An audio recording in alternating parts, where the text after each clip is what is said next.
In case you didn't notice, I have a headlight out in the couch. I was driving home the other night and it went out. A lot of times with these old beams, you'll lose either high or low beam. I lost both of them, so I was worried about possibly wiring. But I noticed there's a burn mark in the glass in there, so I'm pretty sure that it's just a bad bulb.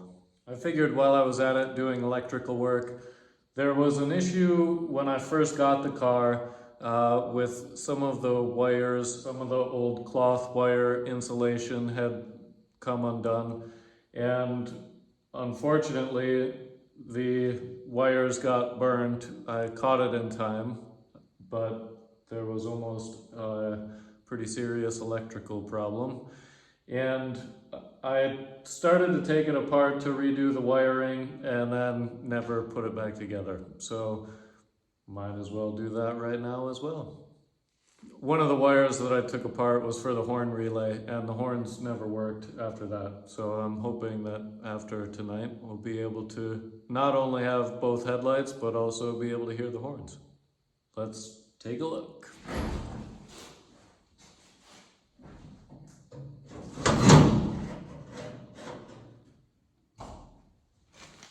First part should be easy enough. Take off the ring that holds the light in.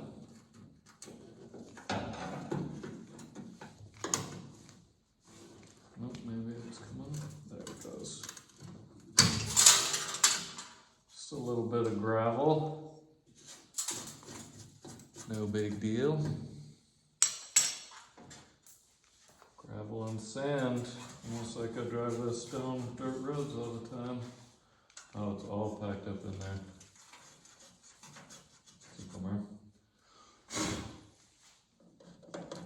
After the outer ring should be this inner ring, and then the headlight bulb should just come out of there. Some of the styles have, for these inner rings, have slotted grooves where you can loosen these and then twist it. Doesn't look like this ring has that feature. But the screws are coming out nice and easy. That's good.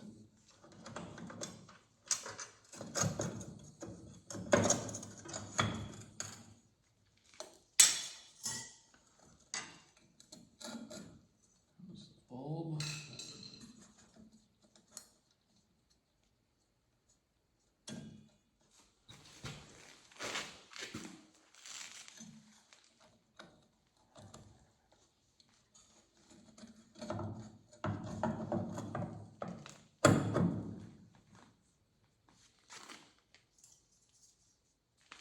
I've got the ring held in there with just the first two screws.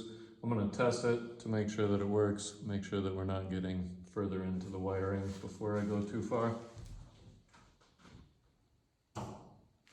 That's cool, just a bulb like that. Fender doesn't look in too bad a shape. This might be a little bit more surface filler than meets the eye.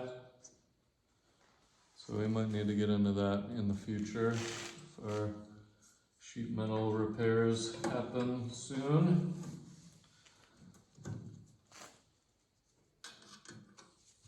Cool. That was easy. Step one complete. Might as well do the other side even though it works. Looks like this one was a lot brighter than that one. So it's probably time to do the other side too.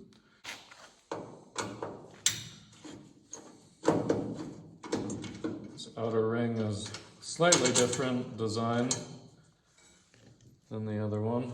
Not sure which one is supposed to be which. This fender looks in slightly better shape. Kind of. Still quite a bit of filler caked in there.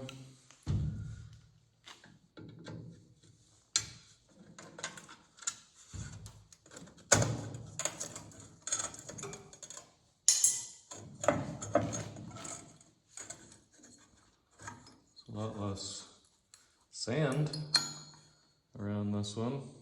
That's good.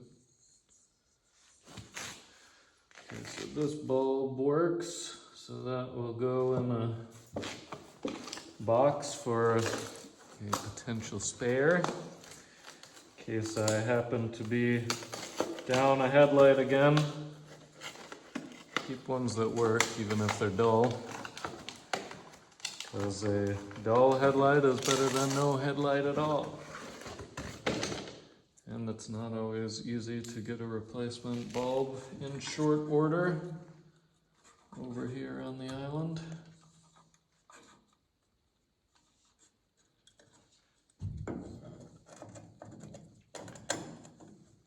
And just so you know, I did save the 6-volt bulb that I took out of the coupe,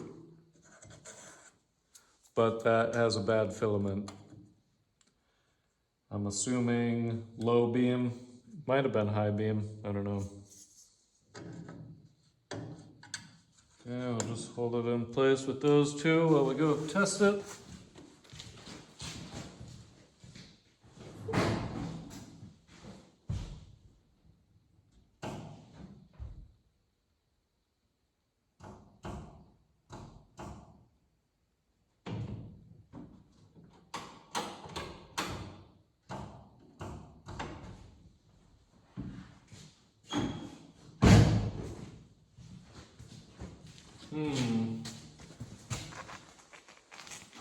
Was I not paying attention when I put that together?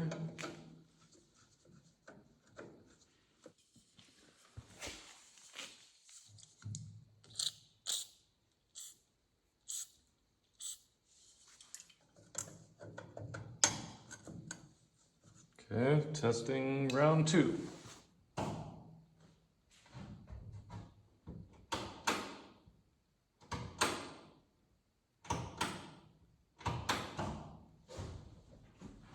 That's why you test before you put it all the way back together.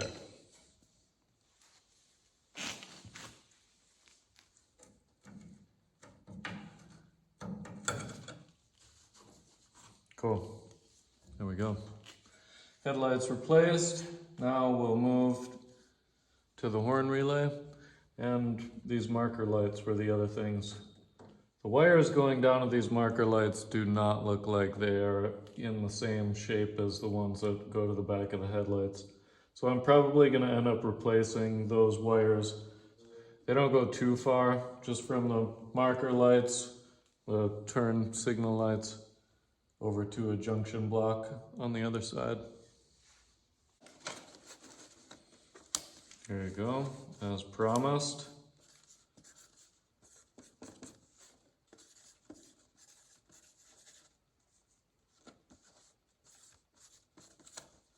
Six-volt, old, works. First thing I want to do is reassess where I left the project. This was one of those dumb, I don't really need to pay attention to how I label it because I'm going to do it later today. And then now here we are 6 or 7 years later. This was the problem in here where these wires come through the grill shell.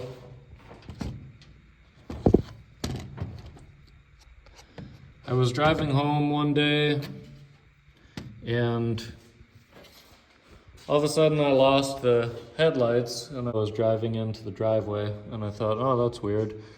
Didn't think much of it because the switch seemed to be kind of spotty. And I pulled in and stopped, and then I saw a little whiff of smoke coming up from the side of the hood. So I quick popped the hood, and as I did, I noticed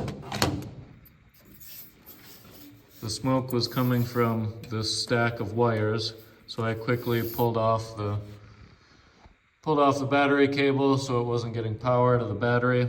I checked it to make sure it wasn't scorching hot, which it wasn't. And I put this piece of rubber hose around all these wires. I taped up the individual wires where the insulation had broken off, and then proceeded to take apart this side of it and never put it back together. So that's what we're gonna do. Clearly I took off these nuts because they must have been too corroded to go back on. Where they went, I have no idea. We've got a junction block with 3, a junction block with 2, and this, I'm assuming, is the horn relay with 1 missing wire off of that terminal there. In the shop manual, I've got the wiring diagram. Just quickly, we see our horns, our headlight. So if we work our way back from there, we've got a terminal block with 3. We've also got a terminal block with 2. So this is what I'm going to use to track down where those wires should go. Looks like on our horn relay, we should have 4 wires going into the horn relay, in which case we only have 3. So one of those goes to the starter, which connects to the main battery. So one of those should be all the time power. One of those looks like goes back to the ignition switch. One of those goes to the horns. And the 4th one, it looks like, goes to what? The horn button. Easy enough. One of the wires on the fender lights goes to the main lighting switch. So that must be parking lights, and the other is connected to the turn signal. So this terminal block gets power from the turn signal, so that should be relatively easy to find out which one is left or right. Okay, there's our 6 volt. 6 volt all the time. One of these should be 6 volt with the ignition switch on. So I'll go turn the ignition switch on. Okay, that's our ignition power. And I know these 2 go to the horns. So potentially we might be down a wire, because we should have the horn button, we should have a left and a right turn signal, and we should have a marker light power. That's the marker lights. More clear M for marker lights on that tag. Okay, there's our left, and there's our right. So unfortunately, we are down a wire, because what we need is our horn button in order for the horns to work. Couldn't remember how Chrysler did it. Seems like all of these manufacturers did it a little bit differently.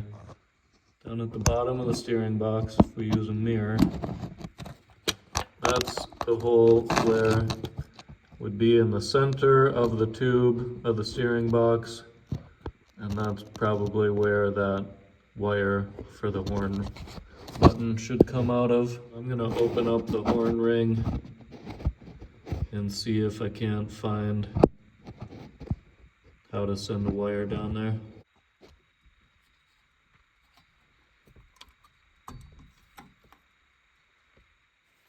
That came off very easy. That looks like the end of a wire. So I'm going to start by taking those screws off.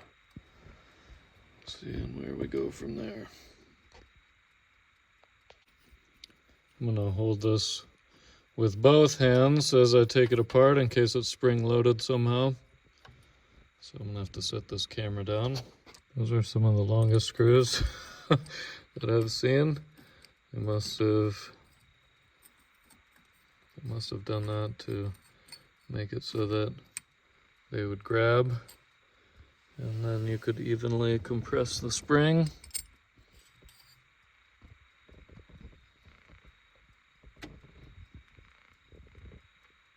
There's the spring behind there. So we're still not free of the spring. I'll take that out. So they had super long screws in the other one. And in this one that actually holds down the tension of the spring, they've got tiny little short screws. So that's going to be fun to put that back together. But it looks like our wire is connected to the back side of that and leading down the center of the tube. So I bet as we pull this out, we're gonna find a broken wire at the end of it. There should be some tension against there if that wire was connected to anything. There we go. Fancy meeting you here. So we're going to turn that into a longer wire so that it's not sheared off. This side is all still good. If we go back to our wiring diagram, we go to the horn button, we follow that down, we see that that should be green. So now we go to our nice stack of lightly used wires. Because it's a 6-volt, we want it to be relatively thick. That looks relatively thick. And it also looks green. So that's a pretty good option. Looks like we've got some real thick green.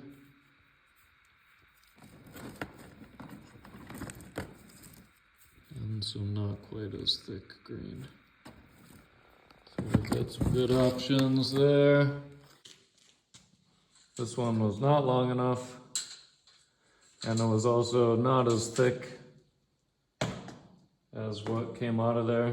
I don't think there's any power that comes through this one. I think it's just a ground, but that looks comparable, that thickness.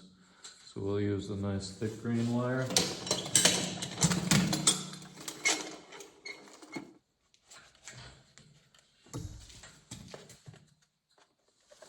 Start our soldering gun heating up.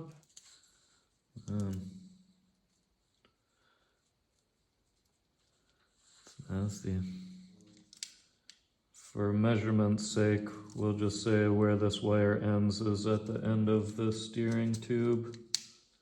So if we cut it there, we will have cut a foot off.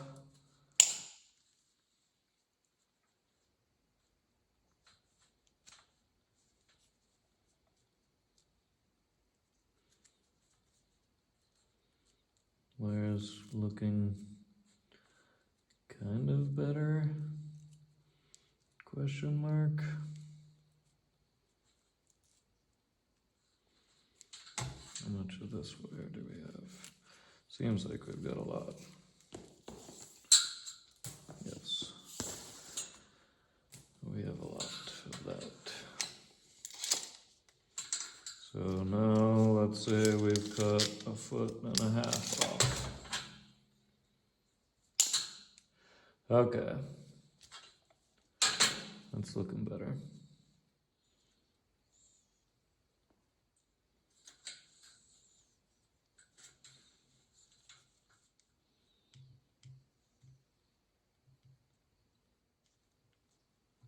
There we go.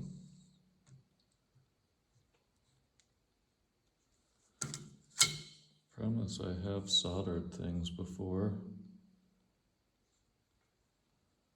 even though it might not look like it.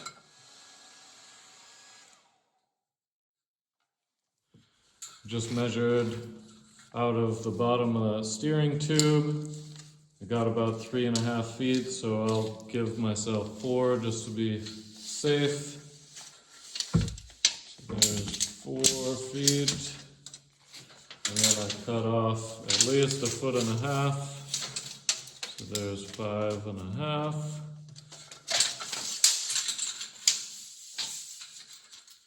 feet. And since I don't want to do this again,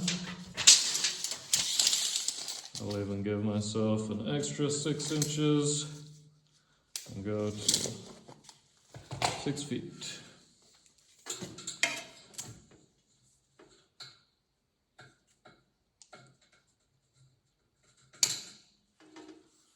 Let's send our wire down the tube. Well, it was clearly having trouble, so I sent an even smaller diameter wire. I'm going to hook these two together, and that way, when it gets down there, I can pull it through without having to try to make it over the ledge.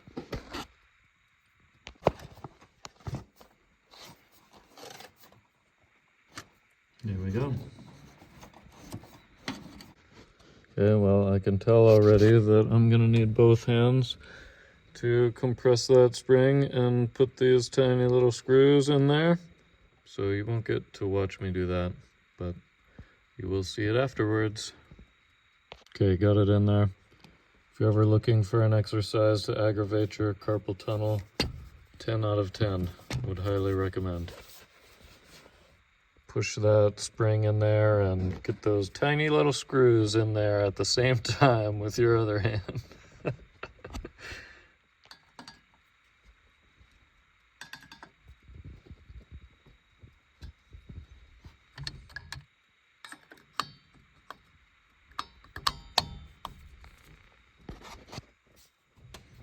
we go. It's gotten a little bit later than what I'd normally like to be in the shop for, so we're gonna put it on hold for tonight and finish it up tomorrow. I'm confident that we're gonna be able to hear those sweet horns sound, and we'll get our marker lights and directionals working. Realized this morning that I need some ring terminals. I'm totally out of the size that I need. So let's take a trip downtown in the T-Bird and get some of those.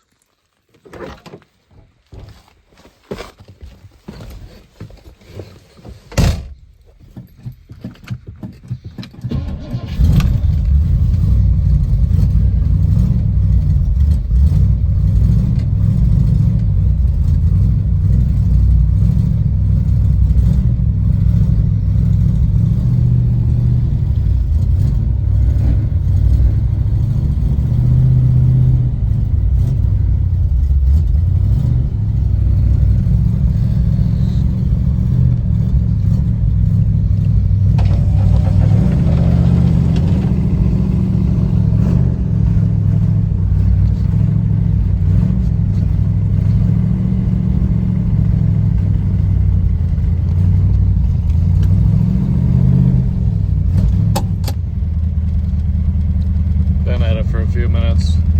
Temperature is just starting to come up. But I still do a little 2-step process for the first start of the day. Seems to like that.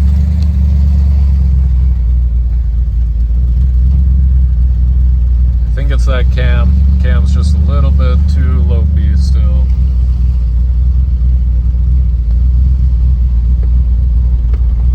Once it gets warmed up, it's okay. I've only had it die once or twice.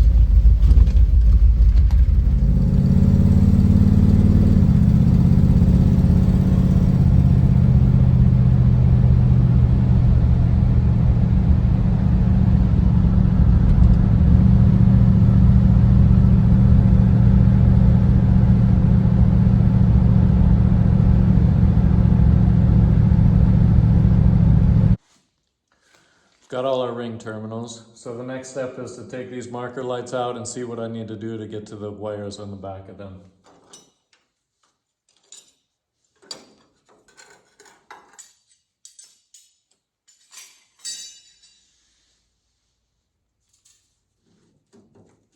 There we go.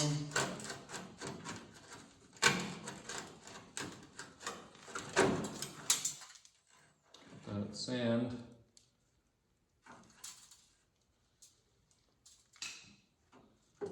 It's like somebody did a repair job on these at some point. Yeah, it's like fiberglassed in on the back. And then we've got old wires going through a rubber grommet into the engine bay. That rubber grommet fell right apart.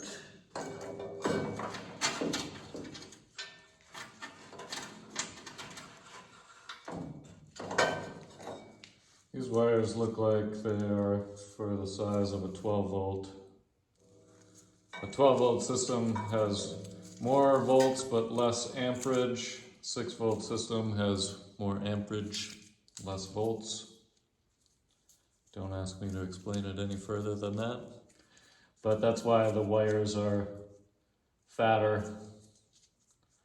The wires are thicker for a 6 volt system than they are for a 12 volt system. So when you're converting from 6 to 12 volt, you can keep the wires because the wires are going to be thicker than they need to be. When you're going from a 12 volt to a 6 volt system, which I don't think anybody ever does, except in this case, then the wires need to be a little bit thicker. I know that the light has been working. The marker lights are pretty small bulbs, so I'm not going to worry too much about making these wires thicker, but I will cut them down, solder on some new wires, because that's going to be better than leaving it the same skinnier size the whole way. I looked at the wiring diagram. Not that it's super important, the color of wires that we use. It looks like the marker lights are a brown wire and the turn signals are a green wire. I can only guess which side goes to what, because there's no easy way to tell which filament is which.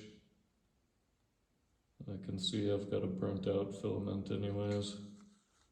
Wonder if this bulb is even going to come out of here. I'm going to go through all that trouble to wire in a new socket and the bulb won't even come out.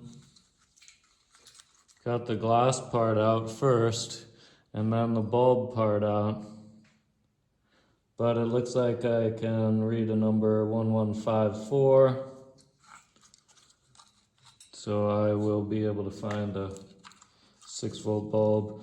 For now I just put in an 1157. It's a 12 volt bulb, but it fits in the socket and hopefully it'll at least be dim enough to show that we're working. And I'm going to carry on with the task at hand.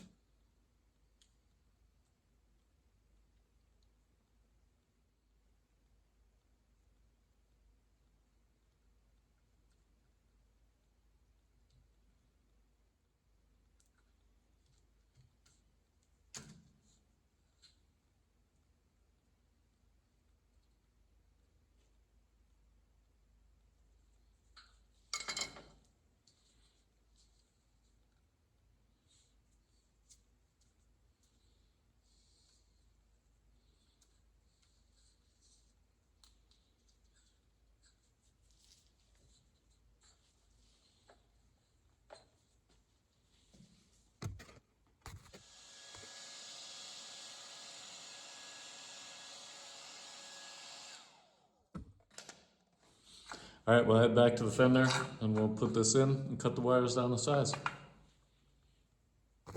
I did have a spare rubber grommet that was just the right size for inside of the fender. So we've got a rubber grommet in there protecting our wires, which is important.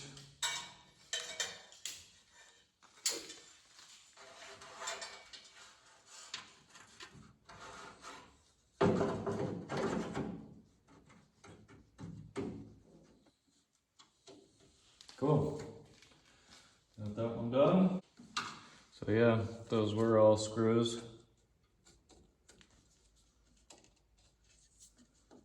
At one time.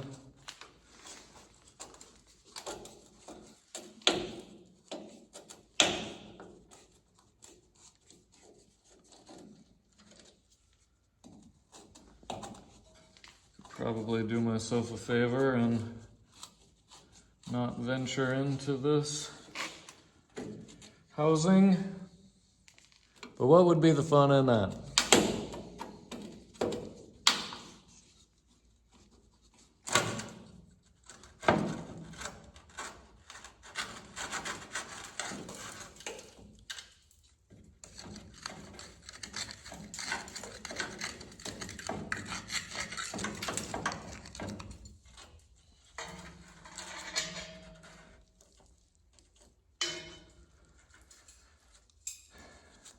So we got a wire connection here, we've got another wire connection in there. Then it goes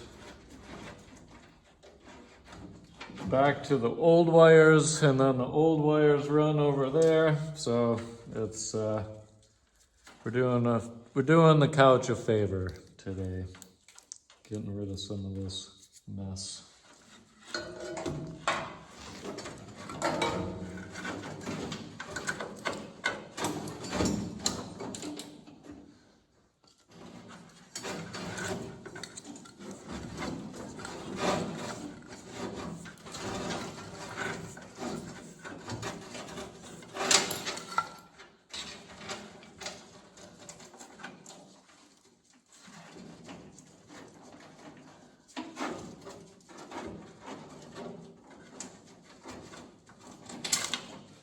There it is.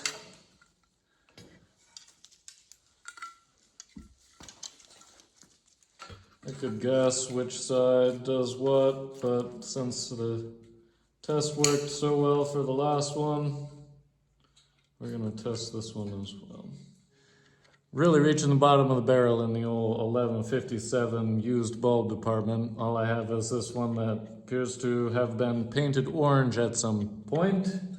But all I need is to figure out which wire goes to the turn signal, which wire goes to the marker lights. I have one wire on the ground, one wire on the power. Got a very dim bulb. And we've got a slightly brighter bulb. So here is our turn signal. Right there.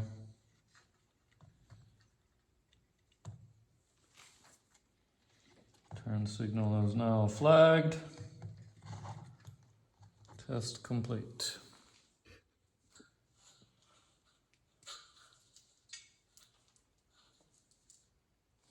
Okay, we're getting there. Now we'll go put this one in. Pretty soon we'll have lights and horns. All right, we're gonna start off with our new rubber grommet. Put that in. I just decided to leave these wires extra long, and that way I can cut them down to size and not waste any of my precious slightly used wires.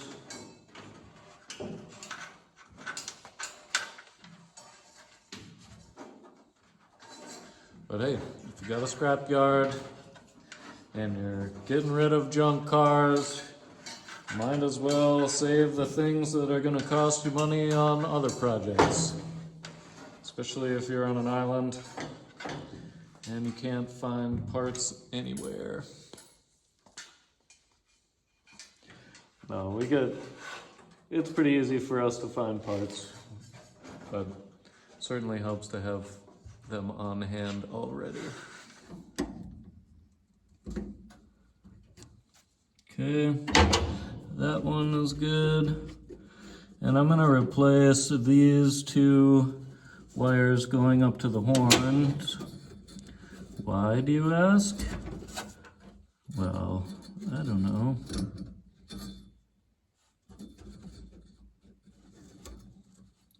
Maybe because they're all falling apart.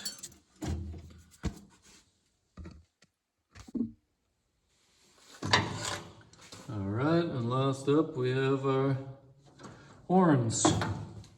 One wire going from Down to there.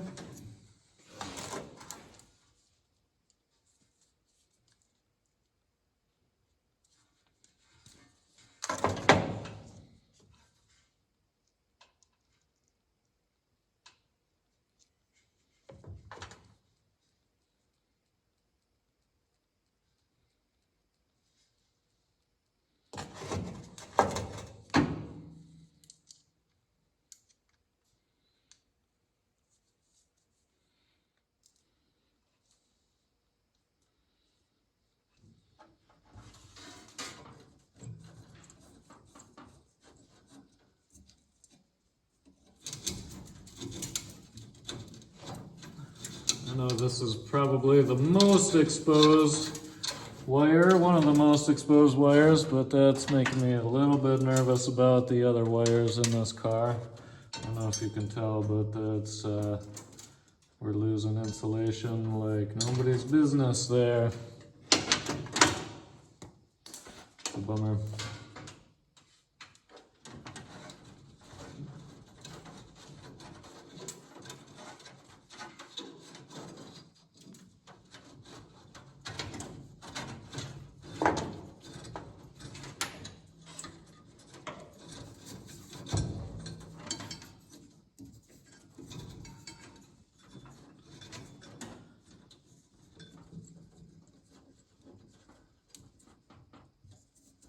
All right.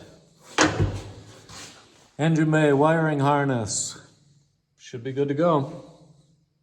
And now, well, almost now, the moment we've all been waiting for. Hooked up the battery. No horns blaring yet, so that's a good sign.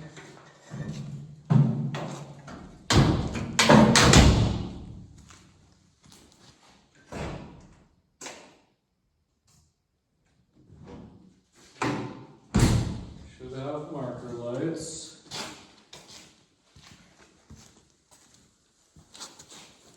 Very dim marker light over there.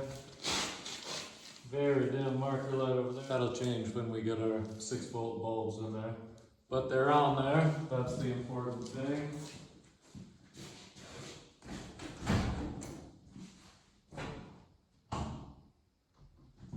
Left hand turn signal.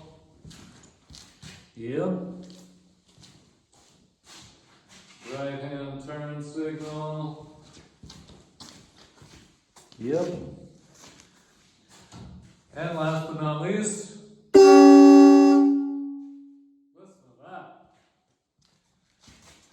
There we go. Sounds pretty good.